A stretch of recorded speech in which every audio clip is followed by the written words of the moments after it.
What's up, guys? What's up? What's up? What's up? How are you? How is everything going? It has been a minute since I've been on here. Oh, Lord, I forgot to fix this background. It's been a minute since I've been on here. How are you guys doing? It's a beautiful Saturday night. I hope it is not too hot where you are. It's a beautiful Saturday night. I hope it is not too hot where you are. It is not very hot here tonight. It was hot earlier, but it's not. It's not too hot now in New York. Um, where are you? How is it? Just tell me in the chat. Is it hot? Is it cool now at this hour of the night? What is the temperature like where you are? It was really really hot earlier in the day, but now it's bearable. It's cooler. We have a little breeze outside and all that, so it's fairly decent temperature. Who's here? Just put your name in the chat so I could give you a shout out. I'm seeing that someone is here, but I'm not sure who it is. So just go ahead and put your names in the chat so I can give you guys a little shout out. How is everything? How is the summer going? How the celebration going? This is our 60th anniversary, Jamaica 60th. This is going to be a big year. Are there activities planned for the area? What are these activities going to be looking like? And let me know what's going on. The parties, the fun stuff. Last summer I was there. This time, now I'm stuck in New York. Okay, so this is Barbara. Hi, Barbara. Nice. How is it in Florida, Barbara? Tell me. Um, Today was very hot here, but now it cooled down quite a bit as soon as the sun left. So we are enjoying fairly decent weather right now. How is it where you are? So what is the plan, guys? How is the activities, the JCDC activities for the area? How is that shaping up? Are we having? Oh, Barbara said it's very very hot. Wow, sorry, girl. Um, are we having JCDC? Um, bandwagon, street dance, all of that good stuff. It's 60th anniversary, so I would imagine that we would be having some, at least some extra stuff for the season. Let me know in the chat what is happening. Uh, what kind of activities are planned for the area of Newmarket, that is, or wherever you are in Jamaica, what activities are planned? It's a beautiful Saturday night. I hope it's not too hot where you are. For your area. It's not very. Whether you're in Kingston or Montego Bay or wherever you're joining us from, for the 60th anniversary, what kind of activities are planned that you know of that's happening in your area? Um, let's talk about it. A few things to talk about here. We lost one of our community member, in the person of Mr. Everett Scarlett from the Scarlett family of Coolidge Street. That's that street right off when you inside car, the first right turn, just on the hill right there. His family lived. So you could literally stay down in the intersection of Carr Road and Coolidge Street and see where their home used to be. The Scarlett family has been a long time family of Newmarket, and Everett is a very genuine, humble, nice person, and we're really sorry we lost him. And I'm sure nobody here could tell you one bad thing about that gentleman. He's a very nice and humble person, very nice person. We are so sorry that he's gone. So we want to express our deepest condolences to the family, and continue to keep them in your prayers. His daughter is Michelle, who is left back to mourn his passing, and we wish her all the best also. I'm pretty sure they were close, because I think she's the only daughter that is left behind, to mourn for him. His daughter before that, he had a daughter that passed away before, long, long ago when we were kids. But this is a very nice, warm gentleman. We used to call him Uncle Everett when we were growing up. Um, Very affectionately.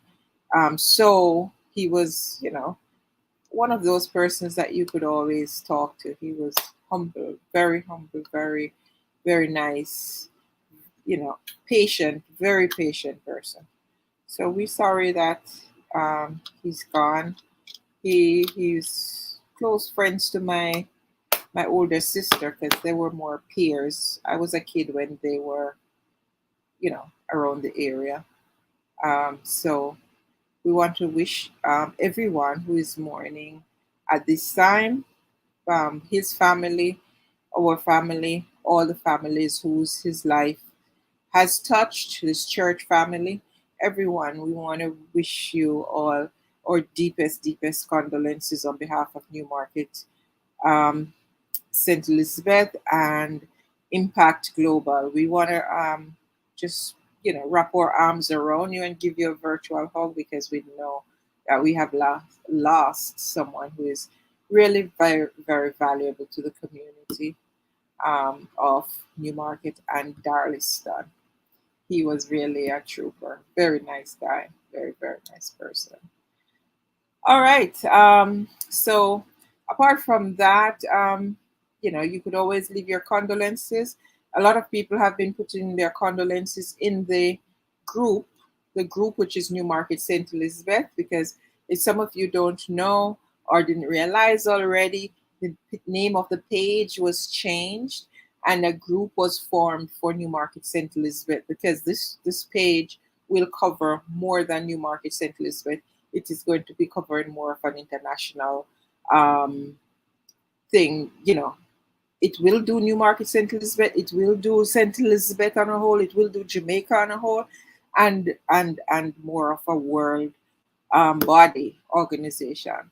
And if you want to post something that is specific to Newmarket alone, you can post that in the group that is now Newmarket St. Elizabeth. You have to go into groups and type Newmarket St. Elizabeth community, and you will see that group pop up. A lot of you are already in that group. A lot of people have been joining. I've been approving a lot of these requests per day, so it's growing pretty fast. And so we want it to continue to grow that way. And we also want to have more interaction in that group. That is going to be a group that is easier for you guys to access, easier for you to post stuff. I know people always have issues when they try to post to the page because it's harder to find where to post when you're trying to post to this page. That's just how Facebook set it up. But most of you are accustomed to groups, so it's easier for you to post stuff. So you can go in the group, you can post your birthday greetings, your anniversary greetings, your child's graduation, you could post the pictures, you can make it more, more interactive about, your community and your church stuff and all of that. Please go ahead, use the group to post all of those things. Alicia Thomas is here, Susan. Oh, who's that you're talking about? I'm talking about Everett Scarlett. I don't know if you would know him. He's the Scarletts from, most people would think it's Car, but it's actually a street that goes off Car called Cool Retreat. That's when you pass the PC. If you come in from the PC Bank, you come right past the tank, the big tank, and then the first right turn going up that little hill. That's where they were from. All right. Yeah. So as I was saying, I hope I answer your question, Alicia. If you need more information, you could just put it in the chat and I'll answer what I can. He used to live in Darliston. Yeah, he got married and moved to Darliston to live way back when I was a kid.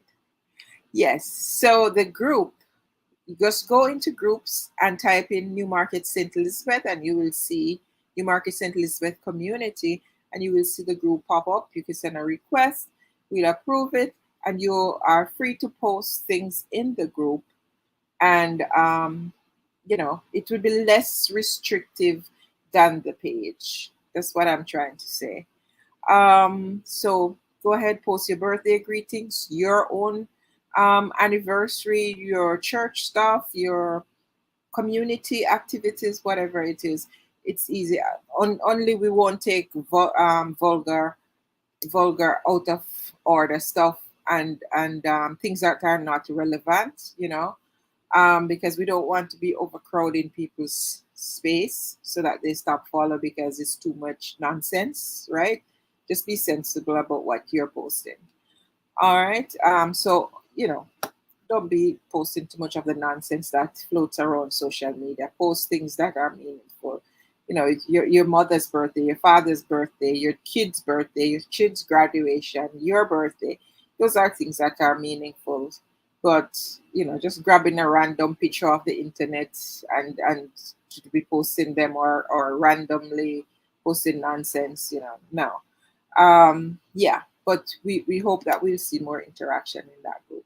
So as far as this page is concerned, we're also trying to see how best to focus on starting back to use this page on a regular basis for a wider outreach that would include Newmarket, Jamaica, and more international. Because this will become an international charity, and therefore the page would be more of an international flavor, because we hoping that this will benefit the community much more, all right, than just be focused on one area alone. So much been happening in Jamaica. We've been keeping eyes on things in Jamaica, and it is very very sad to see some of the things that are going on. It's very heartbreaking to see what happened to that young lady who was just allegedly murdered. Um, it's sad, and we would like to express also our condolences to her family. That's the young lady who was the blogger, who is said to have been murdered recently. that that was really a very sad thing, and we look forward to seeing less and less of those things happening in Jamaica. Right now, things are seemingly out of control. We don't know how it's gonna slow down or it's gonna stop. I know a lot of people been praying, but we have to be more than praying. We have to be a little bit more proactive, right? We have to be more protective of each other, of our community, and of each other. It's sad that for a lot of people, they always sort of say, when you talk about crime in Jamaica, they would say, oh, the crime is not random, as if it doesn't matter because it's not random. That's the silliest thing. So what is not random? When will it be your turn? You know? When will it be that someone you love turn against you and turn on you?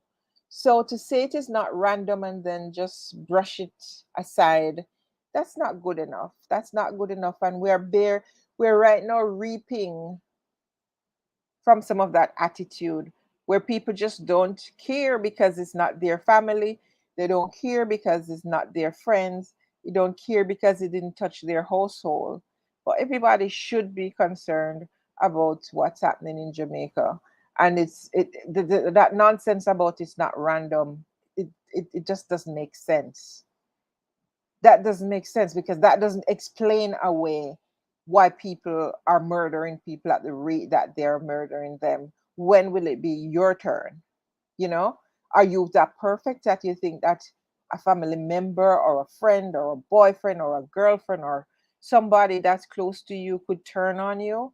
No, it could happen to anyone. So talking about, oh, it's not random, that doesn't mean anything. It's silly to think you're safe because it's not random. You don't know when it will be your turn that someone will literally turn on you who is close to you. So you should be concerned as anybody else. A neighbor gets killed, somebody in another parish get killed. Um, it should be something that is alarming, and everybody should be coming out to condemn it. But don't sit around and say, oh, it's not random. So therefore, I'm not concerned because it's not random. It's not going to happen to me. I'm not going to be just taken down like that because, I don't mess with people. I'm not scamming people.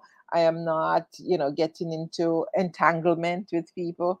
Come on, you never know. You just never know what could happen. You just never know what could take you out. What could upset someone for them to take you out, or when one of your loved one will turn on you. So we have to kill that mindset. We have to really condemn it and let people start thinking about the problem that the country is facing as a problem that is affecting all of us. We can't hide behind a screen that said it is not my problem because it's not random. It's a problem that's affecting all of us, and we keep pretending that it's not there. How long are we going to keep pretending that crime and violence is not a problem in Jamaica? Um, because it doesn't happen to one of your close friends or family member. It's very, very sad. Very sad. And we all have to take responsibility for doing something to change this. We all have to do something from the kids in kindergarten going up. We have to start taking responsibility, start thinking of ways that we can influence these smaller kids so that we can, within a few years bring around some kind of change. Because this switch that's turned on right here, it didn't happen overnight. It didn't happen overnight. And I was interviewing a young lady recently from from um, from Rwanda, and in that interview, she says, um, no, she was on the SIP soiree. Well, I interviewed her, but I think it is in the SIP soiree thing. She said, I asked her, did the genocide that took place, where they killed, where one side faction was killing off all the others to eradicate them totally, because of the way they looked, right? She said it was because of their nose. If you had wide nose and you were fat, or stubby, you were going to be killed, right? That's just what it came down to. If you had small pointed nose and you were slim and all that, you were okay, right? You belonged to one side, and then the other side was the devil, right? And I asked her, did this happen suddenly, or did it happen over time? She said the actual attack happened like almost suddenly because their president was killed. But and then as soon as he died, all hell broke loose. But she said the thing of preparing people's mind for this level of violence, it happened over years. It was a gradual process. She said in primary school, the teachers were telling them that this side is good and that side is bad, right? And the music, she specifically mentioned the music. She said the music was full of it. They're always talking about they're going to kill off one side. We're going to kill them, eradicate them, get rid of them, whatever. And she said people didn't pay that enough mind, but it got into people's head because they were listening the music, so it became normalized in their heads from hearing the music about we're gonna kill them off and we're gonna get rid of them. We're gonna just wipe them out. It was a thing, right? And they listen to that and they play that, and it becomes more and more normal until they did it. They actually did it. So Jamaica's situation they're in right now didn't happen overnight. It's a gradual swell of the kind of gang violence music and man cut her throat and bust her whatever and kill her mama, sister, auntie, whole family and all that. Those are things that are every day in our music, and we don't want to admit it. I hear some people talking strongly about it, and we need to echo more that sentiment that the music is influencing some of the things that are going on. Crime and violence was a thing, always a thing of Jamaica. It's not new, but it's certainly out of hand right now. It's the what should I say? The value that's placed on human life, it's amazing to see. You know, I am always shocked when I see a video come through with shootings happening, gunfire and all over the place. And people will be standing in the midst of like that, like like they don't care. They don't care if they get hit. They don't care anything. They're just standing there watching, or they're just standing there videoing. When did violence become so normalized? Me? If I hear a gunshot, I'll probably fall up on a bed to run under. Are you kidding me? I'm not standing there to see who got shot, who is shooting after who, videotaping, or none of that nonsense. I'm gone. No matter how far away it is. I'm not trying to see. No, no. But no, even kids, it's so normalized that you hear a shot, you run towards it to see. You don't care. And somebody just got killed over there, somebody, some bloody thing. People see it so often that it becomes not something that alarms them anymore. You know, the music, it's almost like it's a culture now. You know, kill that one, cut off that one neck, you know, wipe out that whole family and all. You notice how the killing of a group now is becoming a thing? I believe I heard about another set of people that were killed recently. Since the mother and her kids were killed, I believe there was another killing of, a few people in one place. So that will become the norm, the not the norm now, you know, because there's not enough outrage, and it has gotten into people's psyche that killing people is not such a big deal. Pamela Cameron is here. Hello, Pamela. Nice to have you. Davia is also here. She says hi. Hi, Davia. Where are you guys joining from? Just put it in the chat. Let me know. And I asked at the beginning, what's the weather like where you are? Is it cool for you yet? It's cool for me now in New York. Today was very hot. The sun was hot, but yesterday I went out and I noticed, and today too, I noticed that even though the sun was very hot, it was pelting, like you want to melt your skin. If you were able to get into the shade of the buildings or shade of a tree, you would feel so much cooler. And it kind of reminded me of how things would get sometimes in Jamaica when it's really hot. If you get in the shade, you are okay. I saw that yesterday because there was a little wind, but being out in the sun itself without any protection, it was horrible. It was like melting your skin. But once you could find a little place to duck in the shadow of a building or under a tree, it was fantastic because you have that little breeze. So yeah, but now it's a little cooler in New York. It's not as hot because I was out there into like 8 o'clock ish, and it was cool. Yeah, but what are we gonna do? You people in the chat, can you just go ahead and write in the chat for me?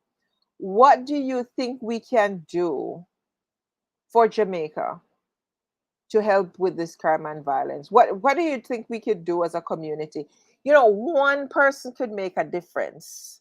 Just one person. um I heard a lot of talk yesterday about this young man who is doing a blog, and he was able to collect some information that would not have normally been made public.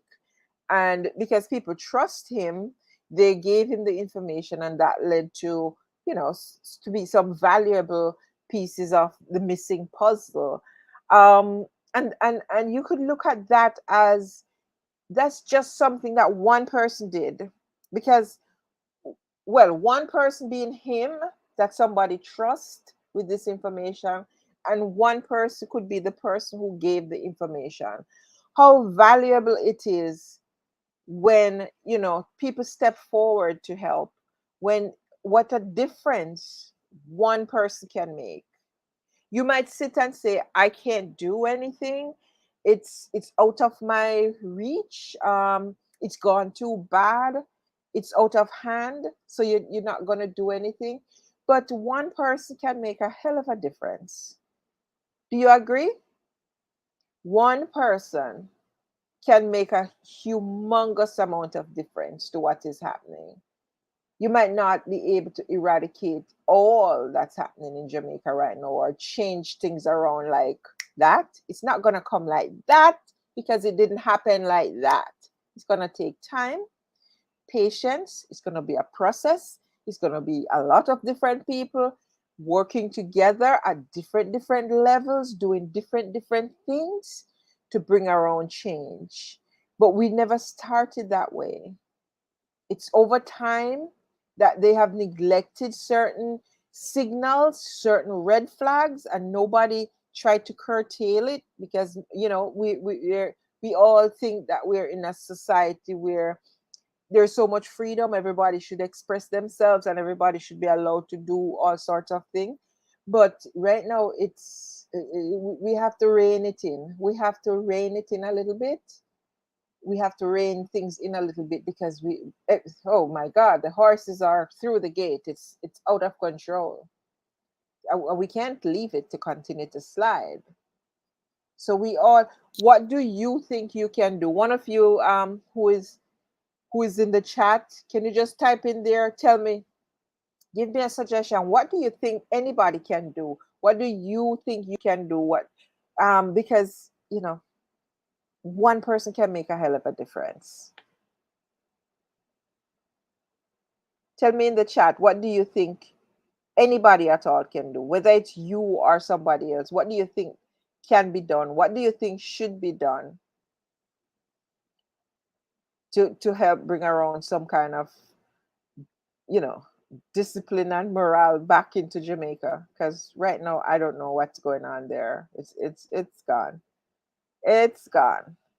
I see they complain about Asians, and they complain about how they treat them, and they complain about this and they complain about that. I know they're talking about bringing in workers from outside.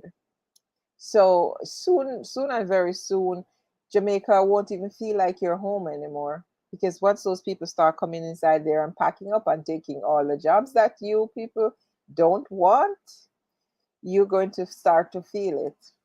You're going to start to feel like you're a stranger in your own place, right? Because we have lost the will to work. We have lost a lot of, not everybody, because nothing is ever extreme. There's still a lot of hardworking people there, but a lot of people are there also idle. And that's why there are jobs available for foreigners there now. Isn't that ironic that people in Jamaica have to be scamming and stealing and begging people overseas, and yet there are jobs there that they're inviting foreigners to come and take? That's very ironic. And at the end of the day, people will come in and take those jobs. And then the same people who didn't want to work, they're going to start to want to say, those people are here taking our jobs, getting richer and richer. We're going to rip off their place and we're going to kill them. Yeah. That's what's about to happen there.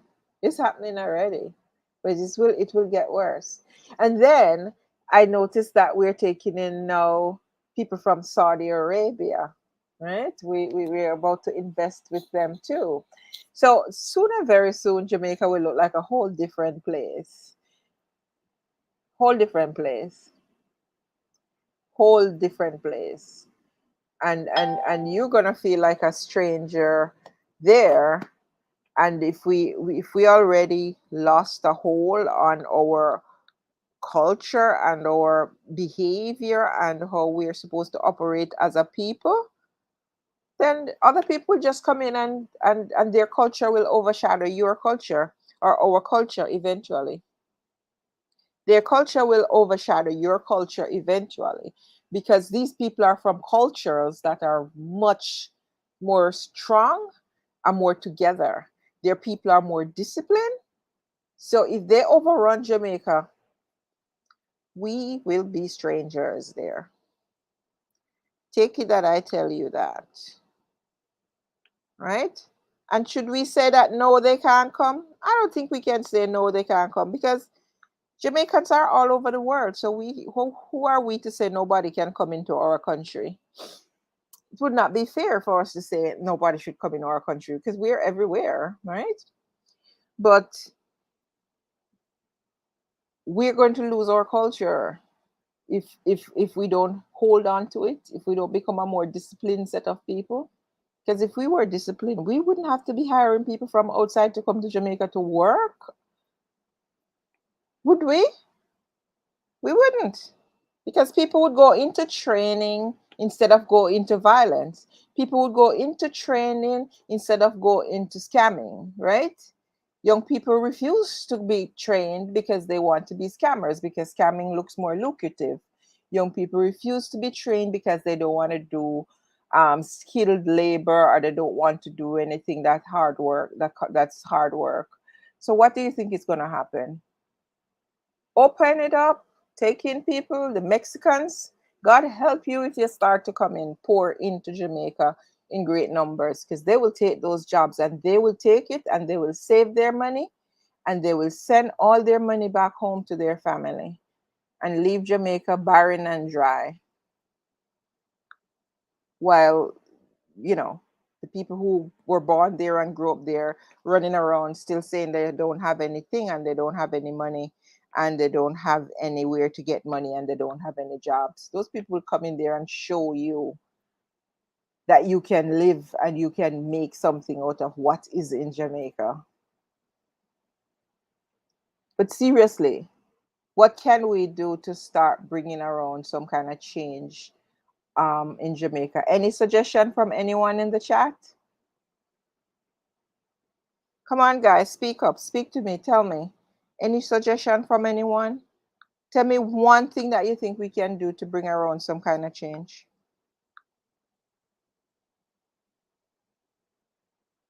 Anybody? Any suggestion? We need we need our voices. People need to speak up. If we keep losing our voices, we're going to lose our say because we don't speak up. That is why the way things are the way they are today, because we don't speak up. Because we don't speak up. It's like it's nobody's business. It's nobody's business. It's all of our business. It's all our business because we all love our country. We all love that little piece of rock. Look how proud we are when we see our athletes do well, when we see them excel on the national stage. Look how proud we are. We all love Jamaica. We all do. I don't think there's a single Jamaican who hates Jamaica. We all do. But what are we going to do to stop what's going on? Any suggestion?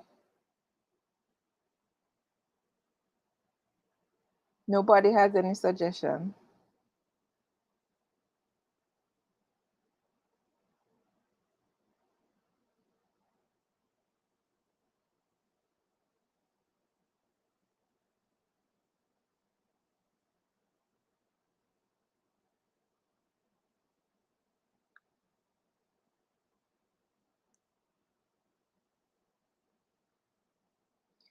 Anybody has any suggestion?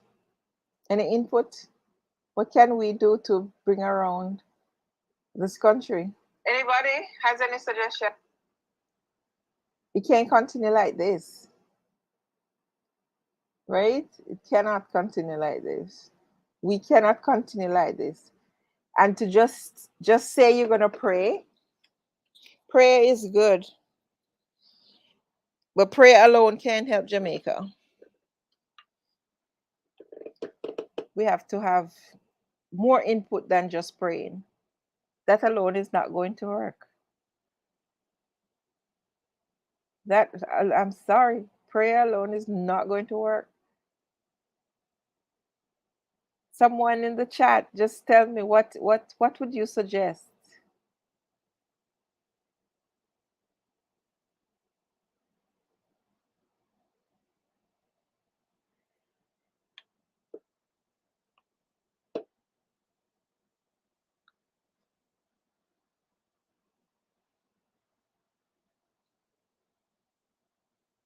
No suggestion.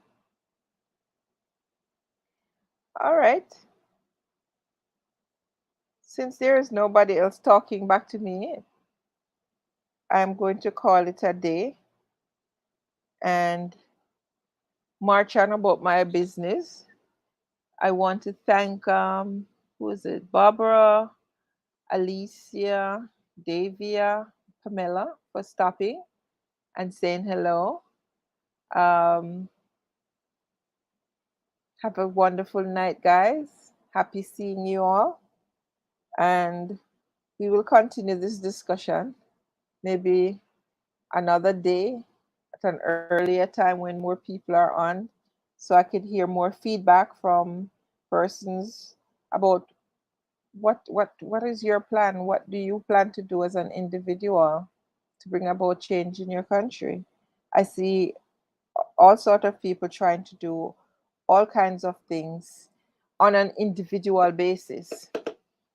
And if you are doing something good, another person is doing something good, and another person is doing something good, it will have a net effect eventually.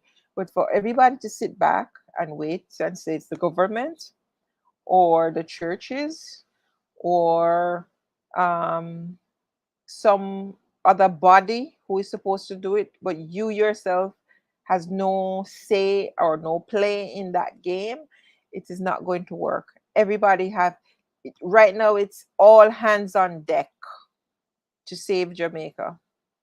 Donna, hello. She says good night, everyone. Good night, Donna. We're talking about the situation Jamaica is in and what can we do to help. It's all hands on deck. So I want you to tell me in the chat, what do you personally plan to do to help? What can you do? What suggestion do you have? It's all well and good to talk about what's wrong with Jamaica, what problems Jamaica have, but what are you planning to do, or what do you think you can do to contribute towards bringing around some change for the country? Because change begins with you, right? There are persons out there like they're out there on the battlefield fighting, individuals. So it's going to start at the individual level. I'm sorry, but that's how it is going to happen. Each person doing something different. You see how this Miss Donna, how she rise up in a community in one of this most serious part of Kingston, and she's an individual, she's one person, but look at her impact. She didn't have a big organization behind her. It was just her. It's just her, right? It's just her, and she decided to get up and to make some changes and do some things, and that has mushroomed and bloom into something so beautiful. I have everybody looking on with their mouths open wide. So that's what I'm talking about, the impact of one person, the individual, how far that can go and how deep that can go when one person step forward to do something. Don't be waiting on a group. Don't be waiting on an organization. Don't be waiting on anything. You yourself can do something. You can start, and you start and somebody else follow, right? You start and somebody else see that you need help and they will help you. But for everybody to sit around and say, "Hmm, Jamaica is so bad, things are so terrible, but what can we do? We're not going to do anything." That's not going to help. It's not going to help. Donna, can you tell me what one thing that you think you or anybody else can do to help the situation in Jamaica right now? Donna?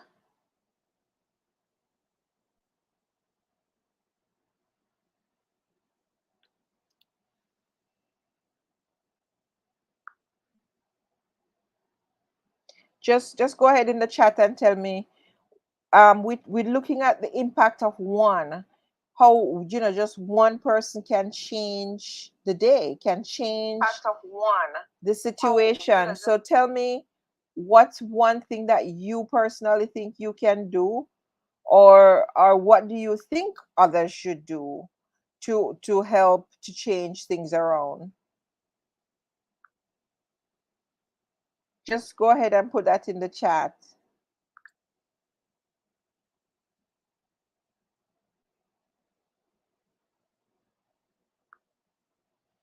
What can you do to create an impact? The impact of one.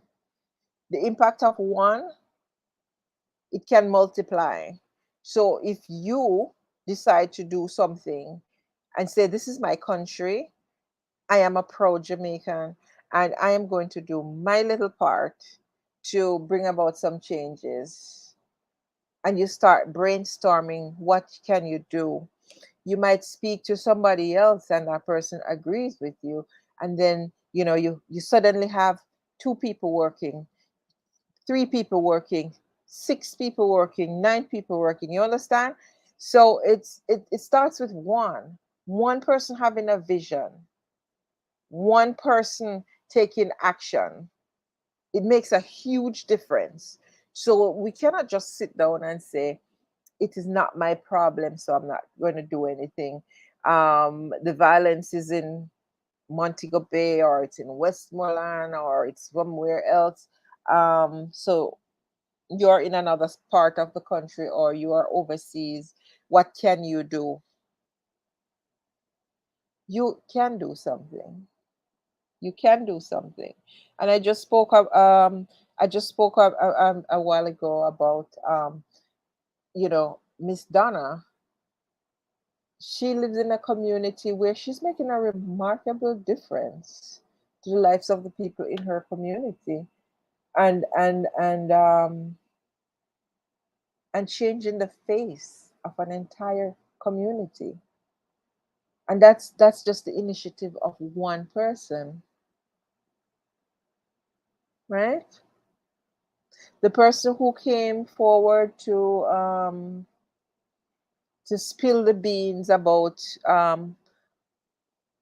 allegedly how the young lady lost her life, whenever that happened. Was it this week or whenever? That's the impact of one person being brave, one person stepping forward. And the young man who had her on his show, on his blogging program, that's also the impact of one person, right? And from those people stepping forward one at a time in their own capacity, doing something, in because you don't have to do the same thing that everybody else is doing. You can do something else to create change. You can do something different to create change. You don't have to copy anybody. You can enter that space to make a difference, and you create your own way of doing it. You don't have to go photocopy nobody else's way of doing anything, right? Those people took the decision individual decision that I want to be a part of change. So I am doing this. I'm stepping forward to do this. And because of their action, changes will come forth, right? It helped to solve a crime. It helped to make a difference in somebody's life. In the case of Miss Donna, people are going to school. People get houses. People, are able to realize their dreams. A whole bunch of other things will spin off that. People get employed. People, whatever. So I'm saying, when it comes on to community building and nation building eventually, we can't just leave it to a few. It's the responsibility of all of us. So don't sit in your houses, behind your doors, overseas, wherever you are, and say you can't do anything, because there is a lot of things you can do to start this process of change. Jamaica did not find itself in this predicament overnight. It found itself in this predicament over a long period of time, that we neglect a lot of red flags and just keep charging right ahead. So it's going to take time for it to change. It might not change with this generation. It might not even change with the next generation. It might be the one after that. But who knows? It might be in the next generation. But we all have to start to do something now. We all have to start to do something in our small corner, wherever we are in the world, to make a difference.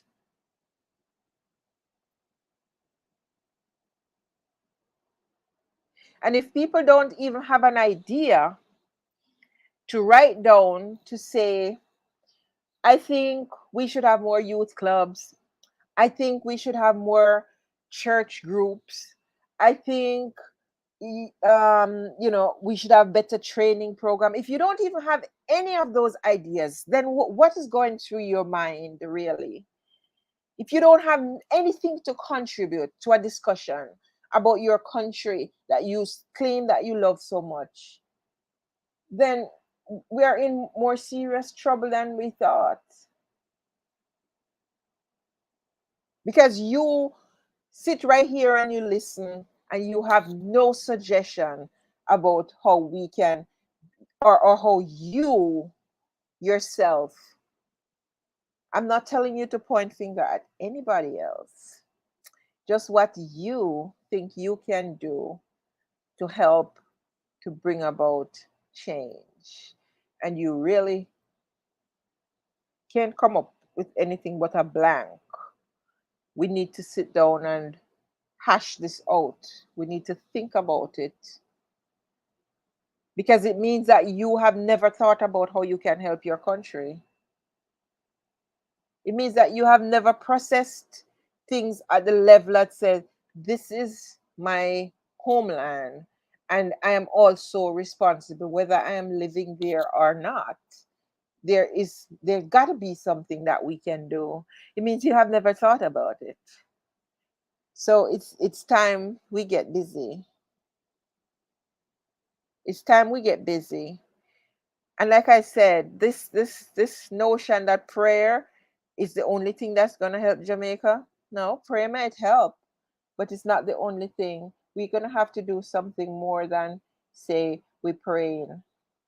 We're gonna have to do something more than that. I'm sorry to be the bearer of that news, but we have to do something more than praying. We have to be proactive.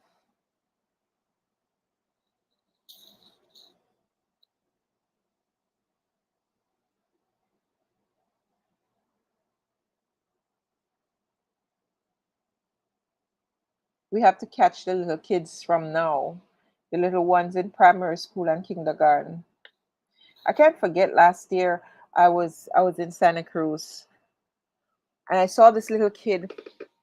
I don't remember how old he was. If he was probably around probably 8, 9ish, maybe not even so old. And he was saying to his mom that he wants to be a gunman. And the mother was so distressed. She was saying, some other kid he heard it from, and now he's saying it, and she can't get him to stop saying that. But he was just so fascinated with the idea of being a gunman, and he was verbalizing it already that he wants to be a gunman, even at that little age. So that's what impressing him at that tiny tender age. He wants to be a gunman. That's sad. Where you think he picked up all of that nonsense? Not just from his friend, but he sees it every day on the news. He hears people talking about gunman and fearing gunman and everything about the gunman and all of that, who make everyone tremble, right? So he thinks that that's a Superman that he would want to be, that everybody will be afraid of. So when you have kids that young who are influenced this way, what do you think is going to happen when they get to 15, 14, 12? What do you think is going to happen to them if we don't do something about it at this early age?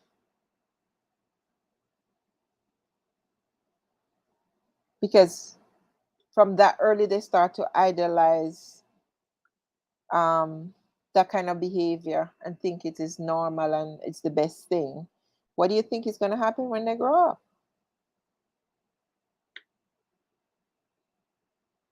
So let's start thinking. Let's start thinking and let's start talking, right? Let's start talking about what we can do to create lasting change wherever we are in the world. Because Jamaica is not the only country that has a problem. Other countries have issues too. So if you are from another country and it's not Jamaica, or you're from another Caribbean country, what are you doing to create change, lasting change? It starts with one. Starts with one person having a dream and one person doing something about it, and then it multiplies. So let us start examining ourselves. Let us start digging deep in our souls. How can we help? Who can we help? What way can we help them? And what are we trying to change in terms of the overall picture? Are we just trying to give them something to eat to go to bed? Or are we trying to give them a career, build their self esteem so that, they also can turn around and influence other people? Or are we just putting a band aid over stuff and giving them something to eat today? And then it stops right there. You know what I mean? Tomorrow they'll be hungry again and you need to provide more help. Or are we helping to build people, helping to build dreams, helping to build um, esteem, helping to build community, helping to build nation? Or are we just interested in sending a barrel home and everybody is happy one day because they get some food, and by the next day or two they're hungry again and then they need you again? What are we up to? What do we think is a better solution? Training, building, equipping people with skills, or just satisfying their needs for fancy clothes and shoes and sneakers and bags and what the latest whatever that may be, or something to show off on the neighbor, or something to make it looks like you're doing so well because you're able to provide this for them? Or are you building sound character? You showing them skills training, you showing them how to navigate life on a level that they will become independent so they don't need you? What are we doing? Seriously, what are we doing? What are we doing? What are we building? What are we encouraging in young people? Chanel Grant said teaching people to fish. Of course, Chanel, we have to teach people to fish. We have to teach them to fish. Because if we continue to find fish for them every time they need fish, then we're not setting a good example and we're not building a solid foundation for them to set for their kids, because they don't know what to do. So how are they going to teach their kids? Which is what happened here in Jamaica. um the generation, like the one, probably partially my generation coming up to the one after that, they didn't get much guidance from their parents. Maybe the one after us, because we still came up in a pretty strict society. um they didn't get much guidance from their parents, because that's when we start to get overrun by things from foreign things, and people have more access to TVs and cable and all of these things, and everybody became liberated suddenly, and everybody was getting barrels, because by now every household had somebody overseas working and supporting them in Jamaica. So they pretty much just didn't care about certain things anymore. And what are we reaping from that now? Young people who don't want to work, because they're used to getting barrels of clothes and latest of everything. And any money they want, they just pick up their phone and call overseas, and somebody will provide it for them. Or their parents have a job now. Like when we were growing up, our parents never had, most of us didn't have formal careers. Most of them were like farmers and so on, small farmers. So they didn't have money to give us to get most of the things that we needed. So we never had such luxury.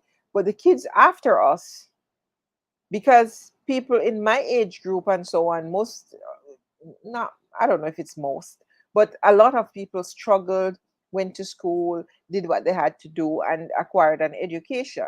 So they were able to give their kids a better life. And those kids, having had a better life, they decide now that, I don't have to do this, I don't do that.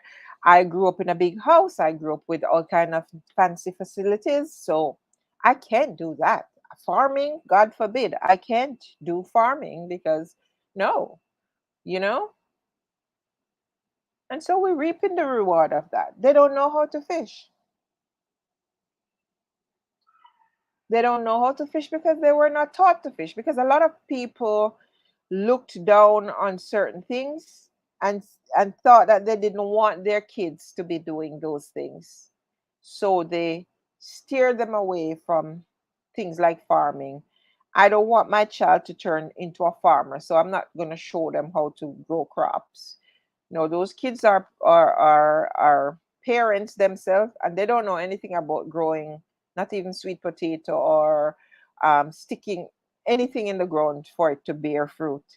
They have no clue, because their parents did not try to make sure they learned, because they were trying to turn them into police and nurse and teacher and doctor and all kind of things.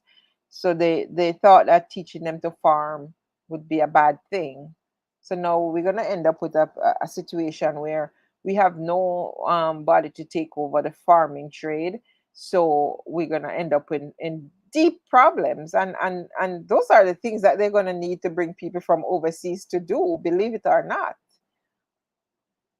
Those are the very things they're going to have to import labor from overseas to take care of, because our young people cannot do it, because they don't know to do it, and they're not willing to learn, because their parents shielded and guided them in a way that says, learn to farm, even though you're not a mechanic, you're not a construction worker, you're not an academia, you didn't pass your whole heap bag of GCE and CXC so you could go to college. But yet you can farm, and you can't be a builder, and you can't be a carpenter, and you can't be a mechanic either. So what's going to happen? That person will turn into someone who will rely on their parents for what they need, or their family members who can afford it. And when they can't get it anymore, their woman will work and take care of them, or their man will work and take care of them. And at some point, when that's not happening anymore, then they turn to a life that is not good. Chanel Grant says, I'm always thinking about helping with what I have, but I don't know how to start. Chanel, I'm happy you said that. And that's an encouraging thing to say. But um, I think the best thing to do is have an intention to help, because some people only see themselves helping their own immediate family and nobody else. And you're not obligated to do it. But as a society, if we don't do it, then what's going to happen?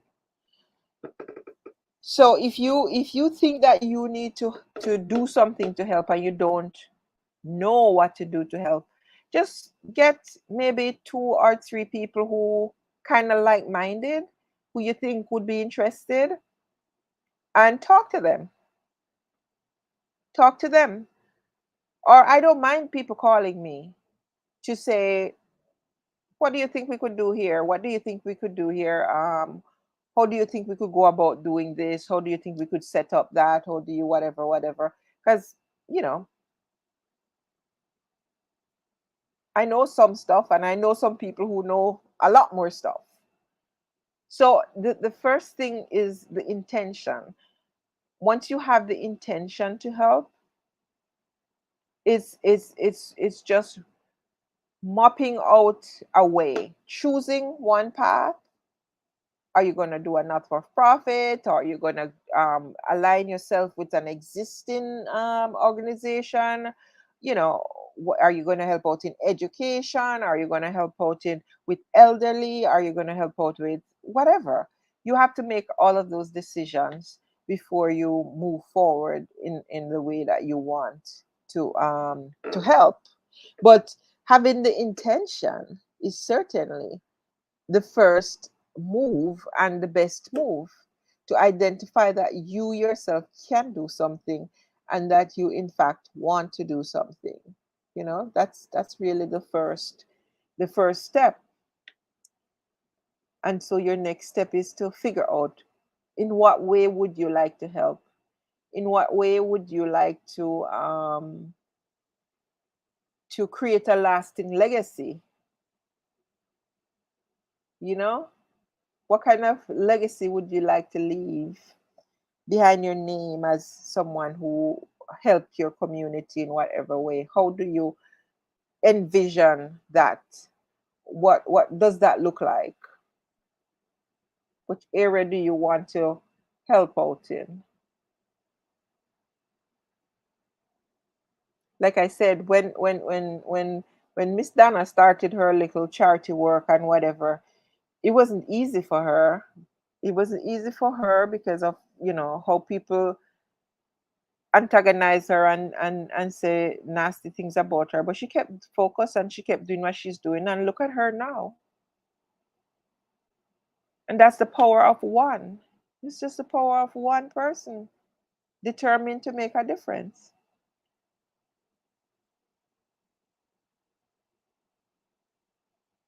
She says, I'm Cook. Even today I was thinking about to organize.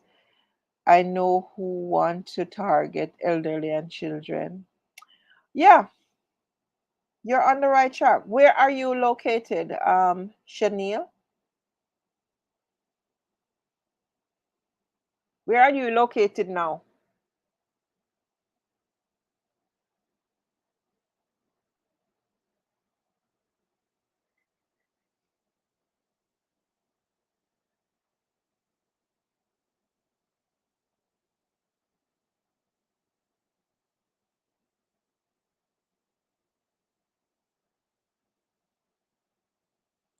Okay, so she's in Bull Bay, St. Andrew. Wonderful.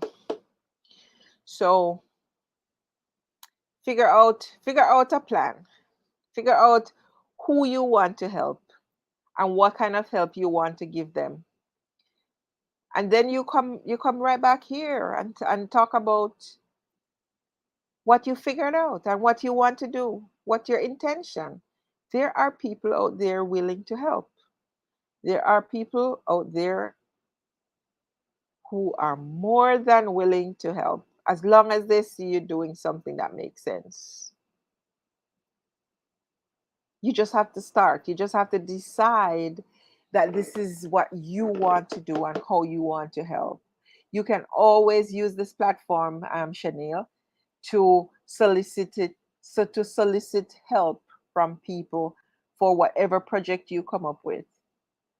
But just write down what exactly you want and how you want it done, and we will help to push you so you can realize your dream of helping people. Whether it is that you she said I'm cook or I'm look, I'm not sure. Um,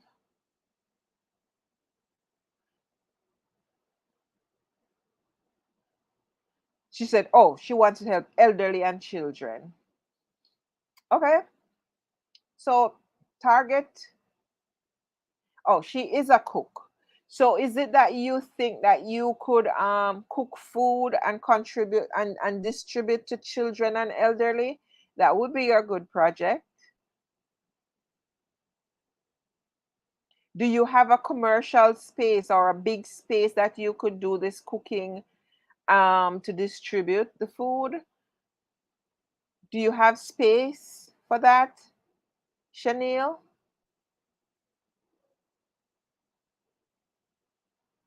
So that you could identify some people that you want to cook for and how much money you would have to come up with. Oh, she says in her backyard. Um, you would have to identify like how many people you want to serve, start serving, how much money it is going to take to make these meals. You have to know what's the budget in terms of how much it's gonna cost. Say you plan to do 20 meals per week to start, maybe 20 elderly people and then 20 kids, right?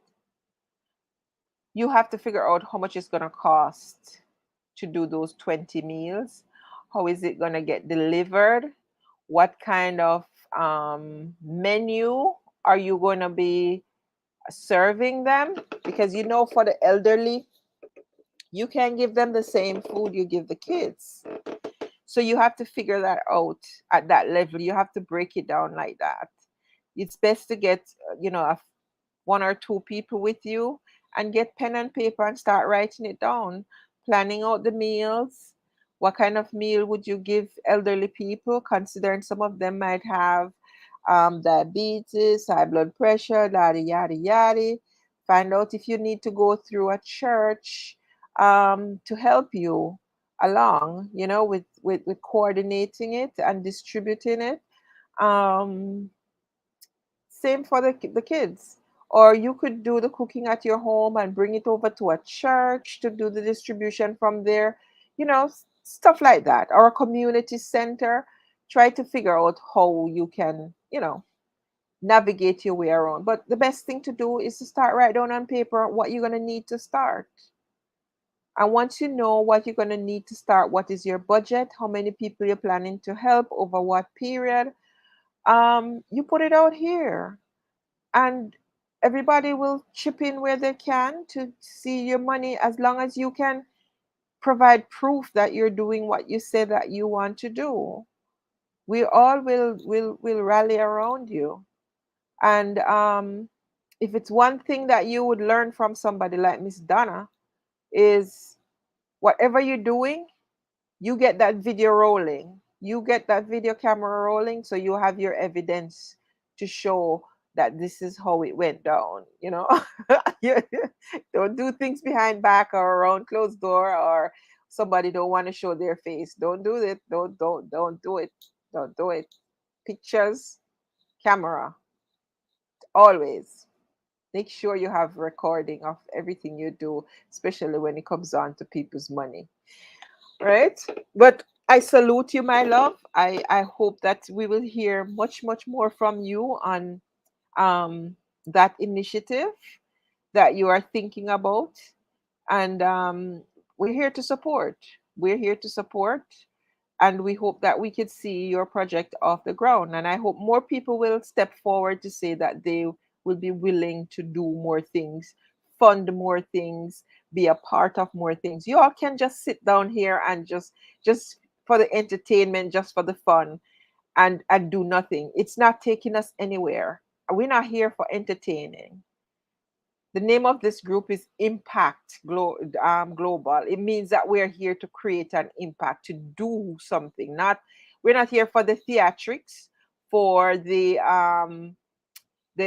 entertainment and the showing up and looking pretty. We're here to get our hands dirty because we are on a mission to create a global impact.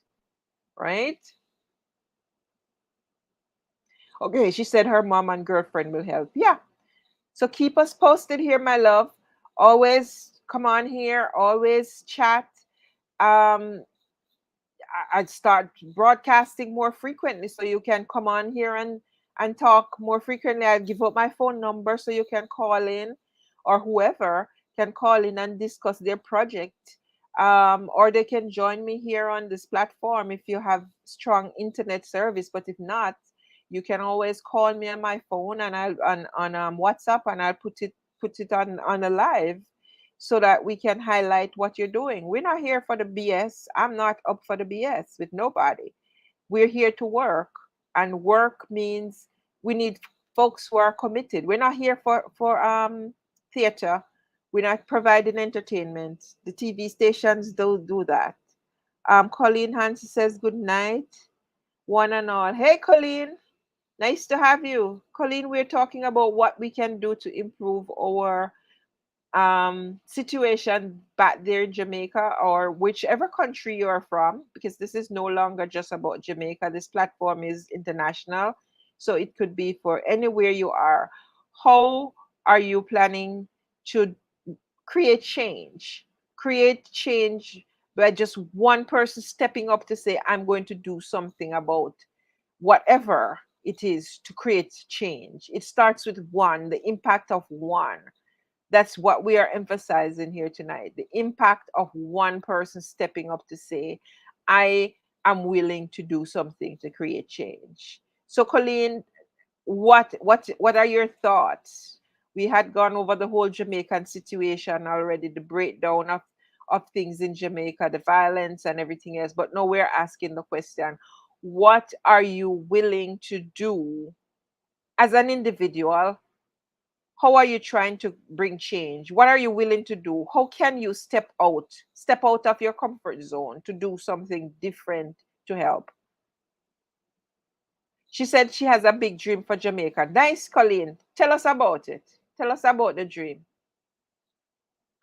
If you want to call in, guys, I'm gonna put my number right in the chat here. So I can put you on the live. 347. That's my number.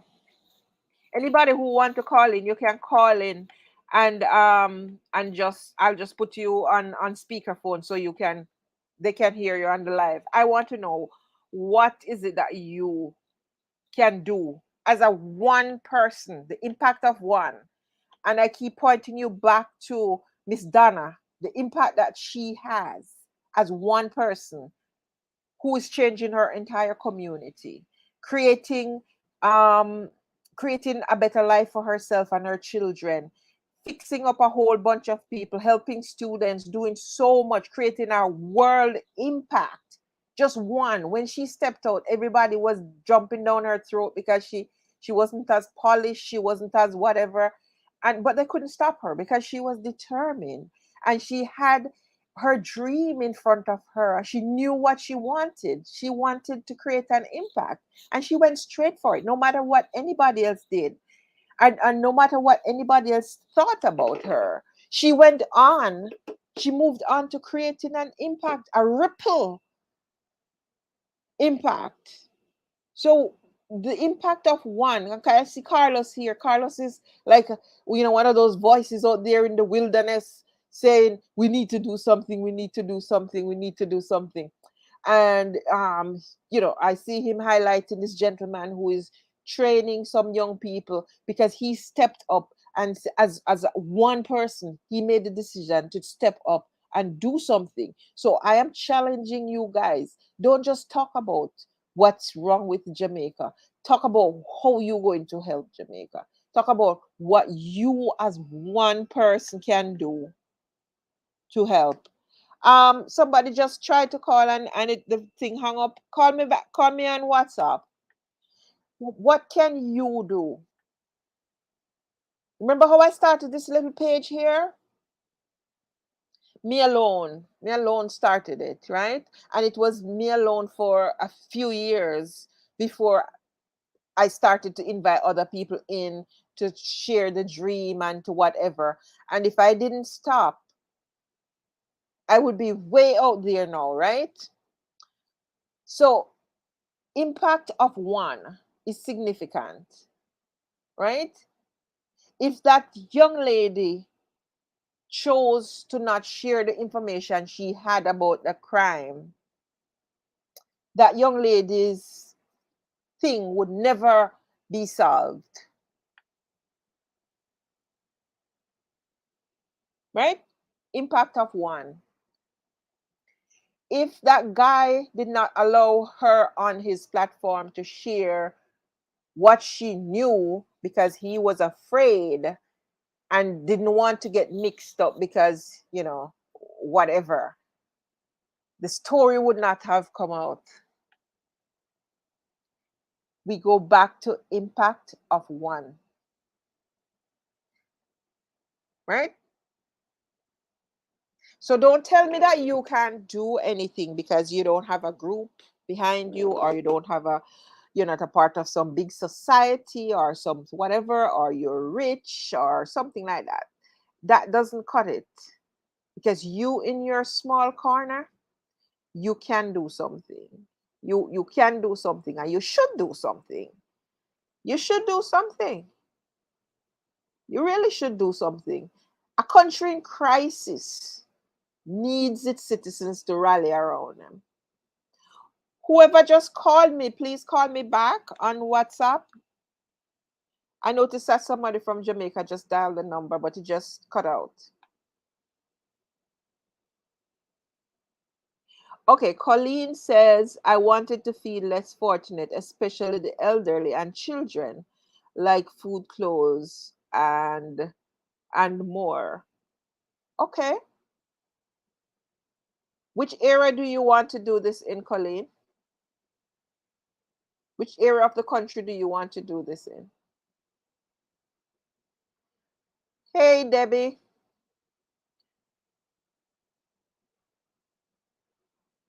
Which area of the country you want to do this project, Colleen?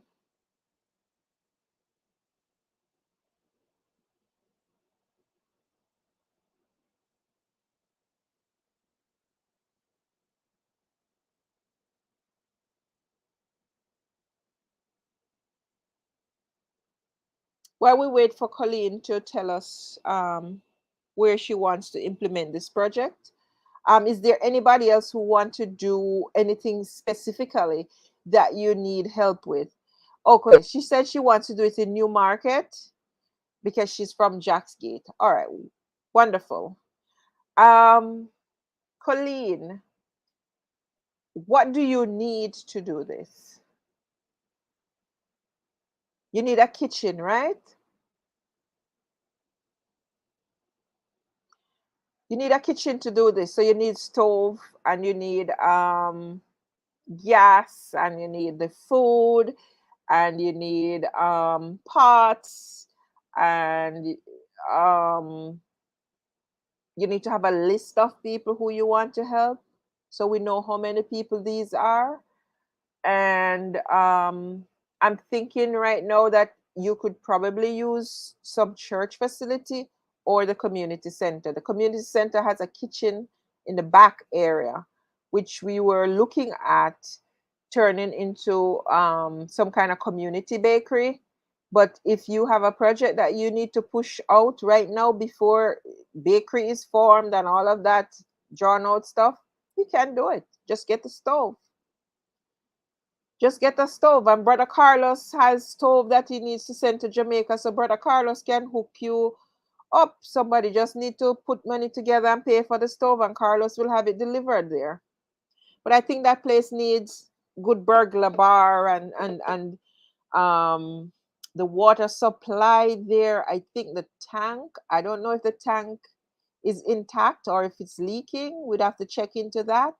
But certainly that can be done there, if unless you have somewhere else that is more convenient that you could use at this time. I'm pretty sure that the cooking could be done right there and the food be transferred out to wherever.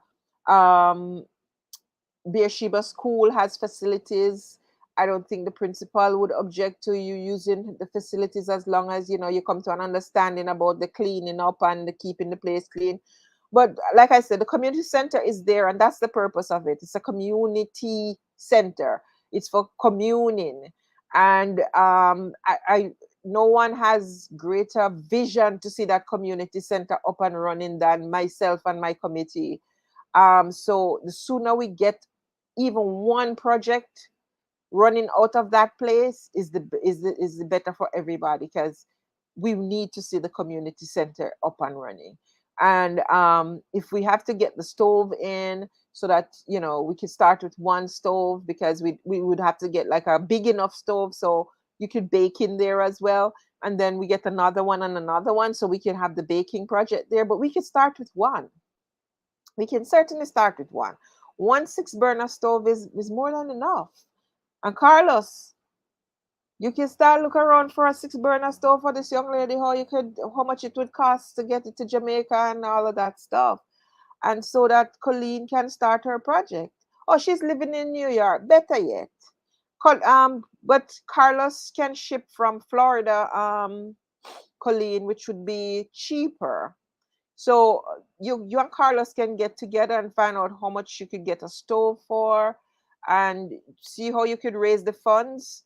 And you could just ask family, ask friends, ask people, ask on here. People will contribute. I have stayed away from collecting money on this program because we didn't have such a solid structure in place, and I didn't want people to start collecting money left, right, and center without things being up and up. You understand? But you want to do your cooking project, go ahead and do your cooking project, honey. You can ask anybody for anything. Um, you ask any family member, ask anybody on here, as long as you record these donations, record who they come from, how much they give, come on camera here like Miss Donna, because I learned, you could call it that I'm going to Miss Donna school. I've been going to Miss Donna school for the last few months, right? I take in a lot of what she's doing, and I see value in how she does what she does. Put it on camera so everybody can see. Put on the live. Put on that live so everybody see where the money go and how it gets spent, so nobody accuse you of taking the money for yourself. Record everything. That's all you need to do, and organize yourself. This platform is always going to be here for any one of you from anywhere who wants to organize a project and get help from whatever source, right? I'm here. I am here. I'm here to guide you. I'm here to help you. And I'm sure Carlos is also um, open and willing to help wherever he can. But because we can't just sit down and say we can't do nothing. Hell no. What you mean we can't do nothing?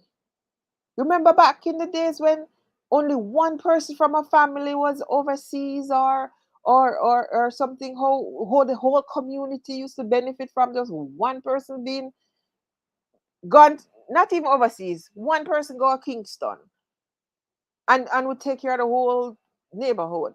You know what I mean? Come on, we can do better. We can do better. We have a lot of resources.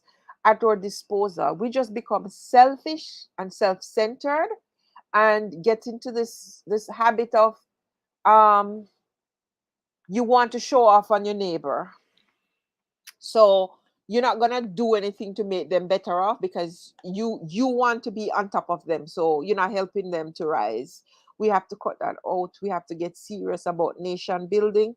And remember, we're starting at the community level to build. And if we have happy communities, we will have happy parishes. And if we have happy parishes, we're gonna have happy country.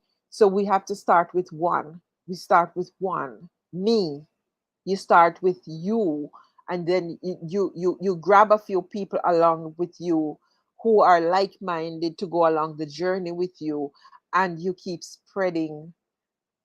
But you don't have to be bright, you don't have to be Harvard graduate, you don't have to be a politician, you don't have to be any of those things to create impact, to make lasting change.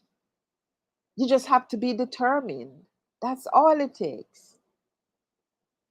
Colleen said, even a dollar can do something. Yes, ma'am. Yes. And Chanel Grant says, why not getting the stove from Jamaica? Chanel, because the stoves in Jamaica, I'm sorry to announce, but most of them are not good quality. They rust very quickly and burn out. That's my experience. If somebody else has a better experience, they feel free to express it. But and I need a stove in Jamaica, and I'm not planning to buy it there. I have not bought it there for the same reason, for myself personally, because I know they just burn out very quickly. We could get better quality stove overseas that will stand the test of time, that would last much, much longer. I tell you a story about a stove. I had a stove when I lived in Mandeville. It was a yellow stove with timer on the top. When I bought that stove, I was the third owner of that stove. And I'm talking about um I was teaching around 91. I'm talking about I probably bought that stove 91, 92. And would you be I was the third owner of the stove. I bought it from a teacher who was migrating, right? So when I got it, the clock thing wasn't working, but it's still there. And would you believe that stove is still around today and being used and clean as a whistle and working? From 1991, I have it in my possession, and I left Jamaica and left it with somebody else has it, and it's still working today. That's a good stove. So I've seen like my sisters, my mother's bought stoves several times since that. Several times. They just burn out. And that stove is still around. It's a yellow stove, tough as hell. Because those are not the quality stove they sell in Jamaica. That stove is still being used today in somebody's kitchen in Jamaica. Till today, a stove I used in early 90s, and I bought that stove. I was the third owner of it. I bought it from a teacher when she was migrating to go overseas and work. And the stove is still being used today. So that's what I'm talking about. You need to buy good quality things. They last. Um, yeah. Chanel says, because there is no love, so let us start learning to love because love conquers all. That's true. Love. We need to shake up the love thing. Whoa, that's wonderful. She says that's all right. So we need to bring love. We need to bring community together, right? We need to put our heads together, and we're not separating out who is more accomplished than who and who brighter than who, because being bright don't mean nothing. Being bright don't mean that you can run a project or manage a project. right? Being bright might mean that you can do accounting and book work or marketing, but it might not mean that you're the best person to run a project. So we're not separating out people along those lines. We are just saying who can do something should do it. So anybody who is willing to do a project for their community, we are making this platform available for them to come on here and tell us what you want to work with. And we try our best to help you to put it out there so that people in the international community can see it and start to help. That's it, right? Your obligation is to make sure that your project is properly coordinated and documented. That's all we're asking. Every penny you collect, it is written down somewhere who contributed it, and you have a video to prove what you did with the money. That's all we're saying. Because if anybody thief one kwati, one penny, one kwati, you are out.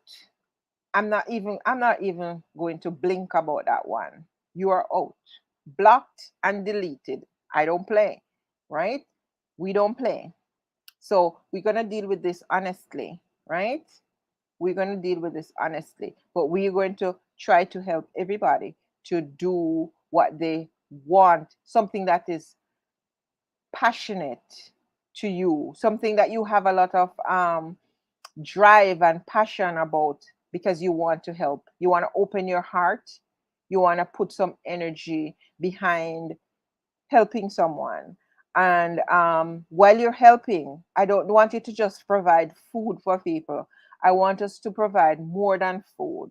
I want us to have somebody else coming behind Colleen who is providing the meals, somebody else coming to check on their vital statistic to make sure that their blood pressure is not too high or that their insulin level is not through the roof, and somebody's to checking on those kids to make sure they are reading at the level that they should be reading, right? You all know that my passion is to have that reading center in Newmarket, and it's gonna happen. It's gonna happen one day. You know, if your girl Evadne was up and working and having the money, that center would have been done long ago, even if it means that I was the only one who was going to fund it. I'm like that. It would have been done long ago. But it is going to happen. That reading center is going to happen. I've been wanting to do that for many years. First, it was at Beersheba School. I wanted to do it. No, I decided to do it at the community center, and it is going to happen. I I have tons of books up in here um, to go into that reading center. See, books, books, books, right? And I'm sure we can get books from all over the place to put in there, right? So it is going to happen. Books and computers. It is going to happen. Um, Hope I don't die before that happen, but I don't plan to die now, so it is going to happen. So anybody else? What kind of project do you think you want to undertake? You individually want to spearhead for your community or for anybody? We heard from two persons. What suggestion is there that you have for making change? We have one person who is from Newmarket and one person who is from, where did Shanice said she's from, somewhere St. Andrew. She's from St. Andrew. So we have one St. Elizabeth, one St. Andrew. Anybody else? Come on, guys, jump on board, jump on board, jump on board. Don't be shy. Oh, she's in Bull Bay. Don't be shy. Don't be shy. We have to step up. We have to step up. Step up, step up. Step up to make things happen, to shake up things. It's It's a burden. If your neighbor is hungry and you are not, you should feel a little bit bad, because where we grew up in the country, we used to make sure that everybody is fed, right? And we all suddenly get foreignized and Americanized and all kind of eyes, so we become a little bit selfish. But when we were growing up, everybody was fed. Everybody in the community was fed. The children would wait at somebody else's home until they get dinner if they didn't have dinner at their home, and that that person used to feel obligated to feed them, because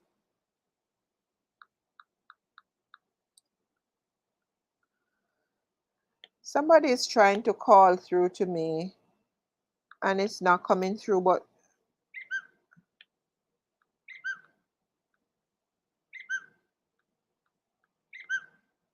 hold on.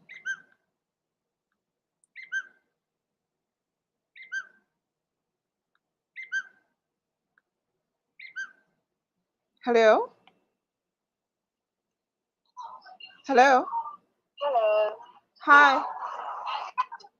Who is this? Hello. Good night. Who is this? It's Chanel. Oh, it's Chanel. Hi. You guys hearing her? All right, Chanel. Tell me what are your plans? Good to hear you and hear the good intention you have. Okay, thanks. You was to do this program from Newmarket? Yeah, this is a what was Newmarket St. Elizabeth thing, but I changed the name of this group. Oh, This page and Newmarket St. Elizabeth is in a group now, not a page.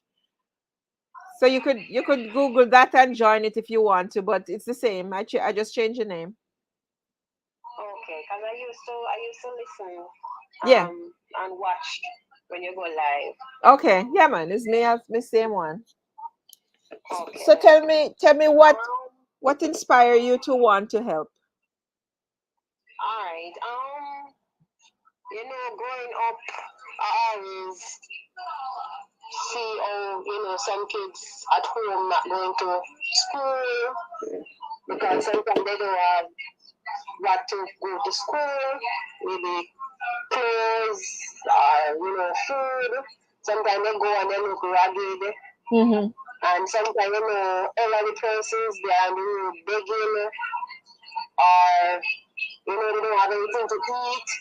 They don't look good because some persons have the mother and the father, and they don't know how to take care of them. They don't have the love as I said before. Right. And I remember a lady, let me take time next day to me, the other day, I said to her, so I give her a tissue.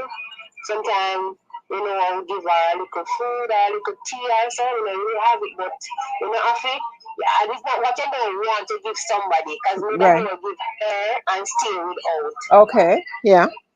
So I said to her that this is I want to do more than this for you. Sometimes I would like to buy like a little toiletries and pack a little bag and give you, Right. but it's going to come along. That's what I said to her. Nice. Because sometimes we look her there and she not going to eat and all of these things. So we have other elderly persons, so we don't want to help those persons. Other stuff, but one thing at a time. Right. Right. It's a good way to start. Huh? A good way to start. Yes. Yeah. Down the line, then I would want to communicate with art Mm-hmm. and make the older youth them get. Because there's a community center here, and two community centers, and two of them lock. Yeah. You realize why Jamaica have a problem. The community centers are locked. Yes, both of them So lock. nothing is going on at the level of community initiative and community building. None of that is going on. Community center closed. Just tell a story. Yes. So even if I don't get to use those community center, then persons can, because even persons, because I'm a Christian, So sometimes persons will see me on the road, and then if I'm nowhere, they will come and try to talk to me, and me always try to give advice. Right. And always lead them back to God. So your church, can you coordinate to do the cooking at your church? Is there facilities at the church? No, not really, because what we have to is an upstairs building we use. But we having like stuff we have like downstairs I use like tent. We have a kitchen. Okay. Per se, yeah. But my yard is big enough because I normally do the seafood festival over by Port Oil, to the whole Corona or something. So I would have to like buy coal. And stuff, I don't have no problem with that. Buying the coal and using the rings that I make out of stone to cook for the elderly and the children. Okay. So you say your mother and your sister? Hello? You said your mother would help you, and who else? Who you said would help you?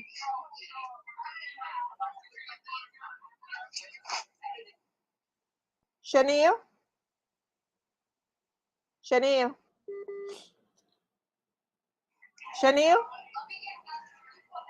Hello? Who you said you have who will help you with the project? My mom and my friend. What we used to do with my girlfriend, like Father's Day and Mother's Day, we used to cook and like box it out and give them. And I used to have this place that I normally buy stuff from, and sometimes I would go and tell her, and she would give me rice or she would give me chicken. Also, we buy the other stuff and do it. So this is really my thing. And as I said before, I'm a cook. Yeah. And I have other ideas, but we have to start somewhere. Yeah. Where do you cook? Actually, I'm not cooking now. I'm maternity leave, but I'm not planning to go back to KFC. I used to work in KFC. Oh, okay. Yeah. All right. Sounds good to me. Just get some figures on paper and be specific about how many people you think you can help or you're planning to help, and how often you're gonna give them these meals. Is it a weekend thing? Is it a 3 days per week, 2 days per week, 1 day per week? Whatever it is. And I have an idea, so don't worry, because from Auntie Dana start, I've been watching her, and I just feel good and know that one day, because that was always from a small growing up, that was always what I wanted to do, children and the elderly. So I know exactly what to do when you come on to Person's Money. Yes. As I watch her. Right. Dana School. She said Planka School. We call it Planka School now. Colleen said, question where she lives at. She's in Bull Bay, St. Catherine. Is it St. Catherine or St. Andrew? Where's Bull Bay? I cannot hear you. Where's Bull Bay again? St. Andrew. St. Andrew, Bull Bay in St. Andrew. Bull Bay, St. Andrew. Colleen was asking, where are you? Because she wants to do something similar, but in St. Elizabeth. Wonderful. Nice chatting with you, Shaniel. Just keep me posted, and we will always be continuing these discussions on here, right? Right, Shaniel? No, so I was saying we'll continue this discussion on this page. So get some information and join us tomorrow night. All right? Nice, nice, nice. So,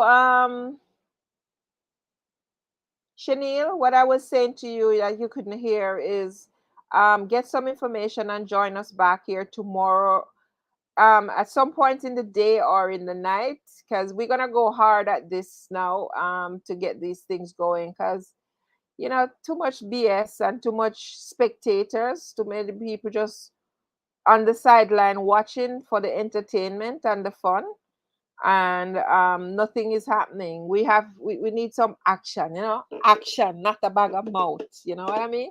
We have to start revving up things and make things happen. And you know, we all fall in different places in life. Some of us are here to inspire. Some of us are here to work. Some of us are here to give. So some people are contributors, some people are workers, some people are takers, some people are givers, some people inspire, some people tear down. You have all sorts that make up the world. So you got to know where you fall in the spectrum, on the spectrum of things. And once you realize where your gifts are, you start capitalizing on them. So I'm going to do my part to make sure that I inspire as many people as I can. Yesterday was it yesterday or the night before? I wrote down something that's supposed to be my like your one goal, your one goal in life, and mine was to impact millions globally. And like I said, I wrote it down. I wrote it on a paper and I pasted it on my printer, the side of my printer right there, so I could see it from where I'm sitting. I made sure I put it at a place that wherever I am in the house, where I sit the most, is where it is that I can see it, to create global impact. And you know, so here I am. We things don't happen on our timing, because sometimes we think it's not the right time for something because everything do not seem to fall in place the way we want them to. But the most important thing is to get up and shine, because you have an obligation to, not because you want to or you feel to or you think it's the right time to, but if you feel in your heart that it's the right time to do something, to go out there and make changes, get up and do it, because people are waiting. People are depending on you. You're stepping up to the plate to do something is gonna help somebody who's waiting. It's gonna change the life of somebody who's waiting. It's gonna save the life of somebody who's waiting. So don't, when you are called, and you have to understand what your calling is, or if you are called to do something, you do not play with that. Don't play with it because you want to be emotional. Don't play with it because you want to be correct. Don't play with it because you want to come a particular way. Just do what God called you to do. Do what your messenger sent you to do. Don't deviate. Don't don't take a different course, because God will punish you. Literally, you will turn out like Jonah. Do what you're called to do. Do what the Holy Spirit tells you to do. What's on your heart to do. The things that make you not sleep at nights because you're up thinking, I should have been doing that, or that should have been done already. Do it. Do it. Do it. It's your calling. So just rise and shine. You know, a lot of people are called to shine, and you should just rise and shine. Don't think about it. Just do it. Do what you need to do. Get up off your ass and do something. That's all I'm saying. We're not keeping up the spectator show. The spectator show moved over to the group New Market St. Elizabeth. That's where the spectator show is. So those of you who are here for the spectator show, go over there to do it. Go over there and watch, and relax and do the entertaining stuff. Over here is business. Serious business. Serious business. We want the doers, the movers, the shakers over here. We don't want the people who are following because they want their name to be mentioned, and they want to feel important. they can move over to the spectator group. We do not want those here. We want people who are serious about creating lasting change, people who are serious about turning their communities around, you know, making a difference in the lives of people so that you leave this world having made lasting change that will be here long after you are gone. Those are the people I want to see show up in here. I don't want the spectators in here. Your mouth is taped up because you can't talk, because you never think about how you can help before. Please migrate to the group over there that is called New Market St. Elizabeth Community. That's a group that you can do all the spectator stuff over there. But you see this one here that says Impact Global is serious business, and I don't want the spectators over here. I don't want the fame followers over here, because they will clip your spirit. They will clip your spirit and they will pull you down. I only want people here who are willing to do something, who are willing to put themselves out on a limb. You see, like how that young lady put herself out on a limb because she didn't like what happened to that young lady. You see, like how she put herself out on a limb for that because of something she believed in, because she said she has children and she didn't think that what happened to that young lady was right, and she did not see that girl getting any justice unless she opened her mouth. She put her life on it.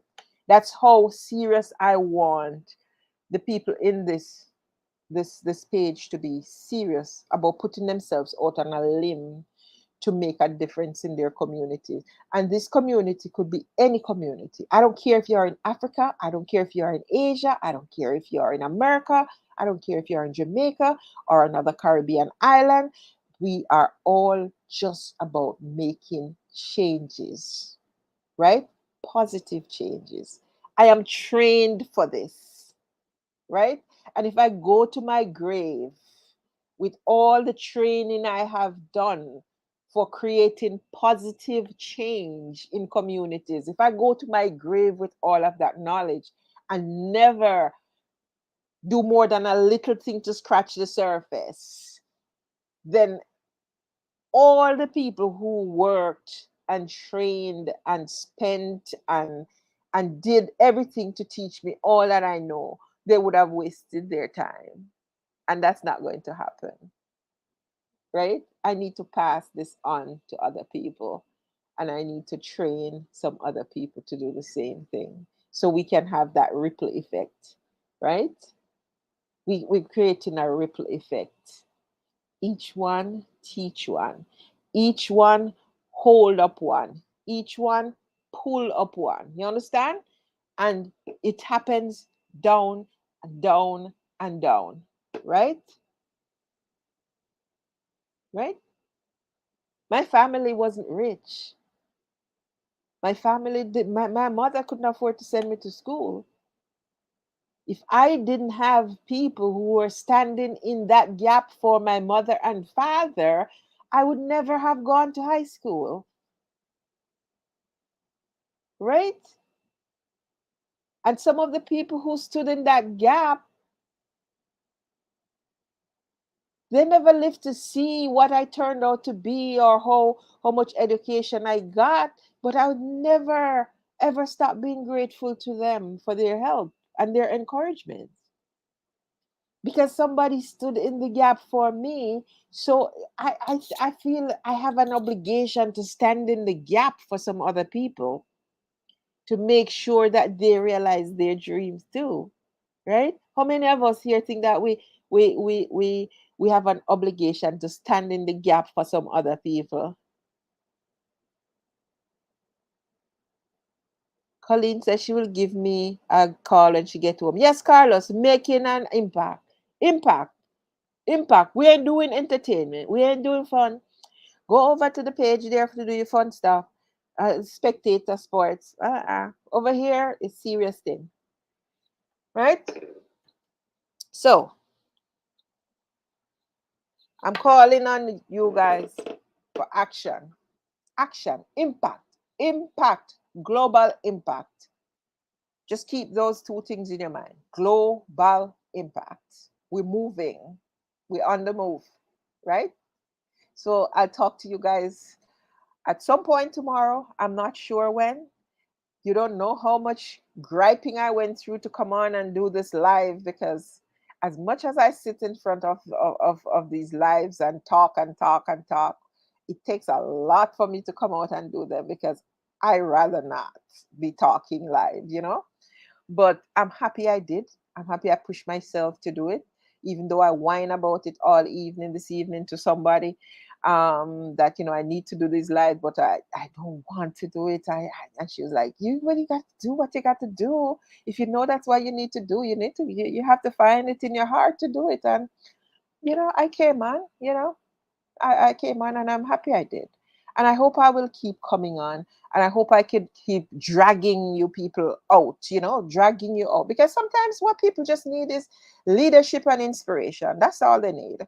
They have it in their heart to do things, but sometimes they just need somebody to hold them and say, come, let's go. Let's do it.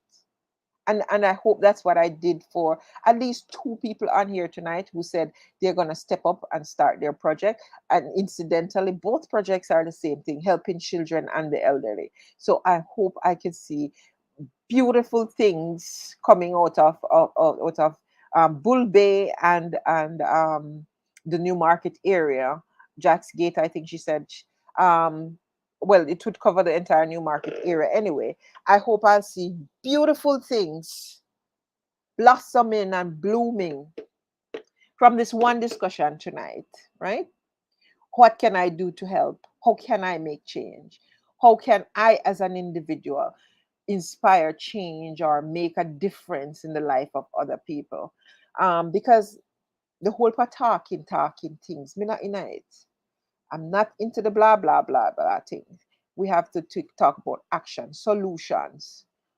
What can we do? How can we do it? Right?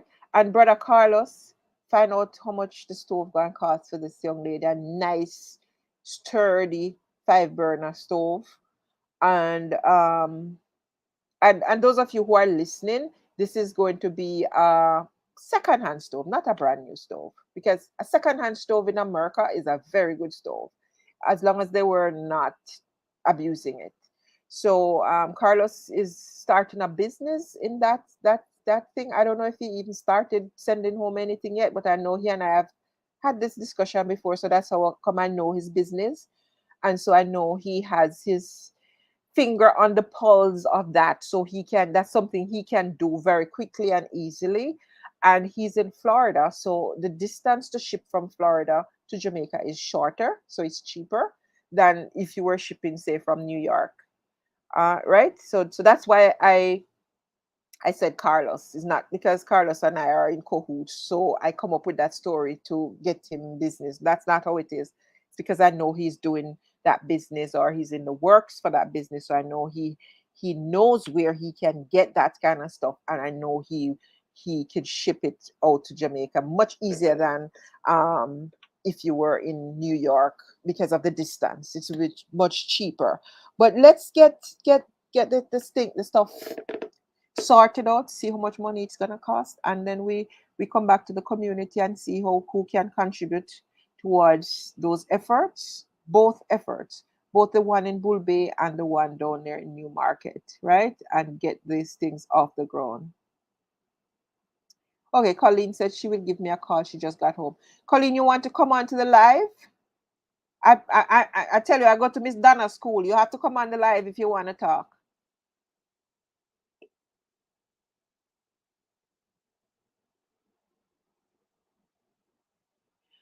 All right. So Miss Chanel said, it, call AM glad what is your call? I'm glad you did. My dreams eventually on the way. Yeah, yeah, yeah.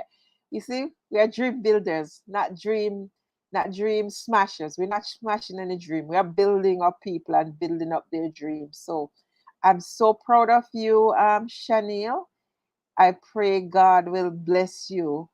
That your storehouse will never be empty, honey, and that you will be the next Miss Donna up there in Bull Bay, right?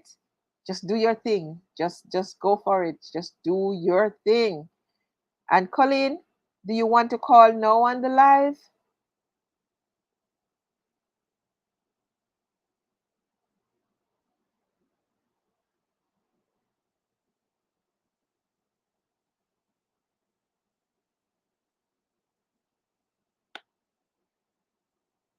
Just Colleen said good morning. Does that mean you're not coming on, Colleen? I'd love to have you on the live.